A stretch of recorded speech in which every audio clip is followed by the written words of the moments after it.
विधानसभा के सभी राज्यों के अध्यक्ष थे, तब भी उन्होंने विधानसभा अध्यक्ष कॉन्फ्रेंस में कहा था कि नो योर कॉन्स्टिट्यूशन, संविधान को जानो अभियान सारे राज्यों के स्कूलों में, कॉलेजों के अंदर, टेक्निकल कॉलेजों में जन जन तक भारत के संविधान को जानने का अभियान चलाना चाहिए। जितना भारत की जनता संविधान के बारे में जानेगी उतनी श्रद्धा विश्वास बढ़ेगी।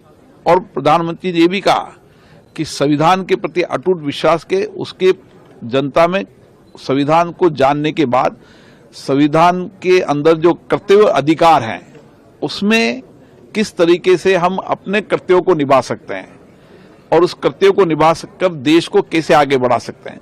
देश का हर जन का व्यक्ति संविधान को अपने कर्तव्यों को निभाते हुए देश को आगे बढ़ाने में योगदान देगा तो देश आगे बढ़ेगा। इसलिए संविधान के प्रति उनका अटूट विश्वास रहा। भारत की संसद में भी माननीय प्रधानमंत्री जी ने संविधान दिवस के रूप में कार्यक्रम आयोजित करने के लिए प्रेरणा दी और भारत की संसद में माननीय प्रधानमंत्री आने के बाद संविधान दिवस के रूप में कार्यक्रम होते हैं जिसमें संविधान के बारे में माननीय सांसद और एक्सपर्ट अपनी अपनी राय रखते हैं। उससे जितना हम संविधान को जानेंगे, जितने हम संविधान को समझेंगे, उतना ही देश के प्रति हमारा दायित्व बढ़ेगा, कर्तव्य बढ़ेगा और हम देश के प्रति और अपना कंट्रीब्यूशन दे सकेंगे, सहयोग कर सकेंगे। जब सामूहिकता के साथ मिलकर हम देश को आगे बढ़ाने का काम करेंगे तो देश आगे बढ़ेगा।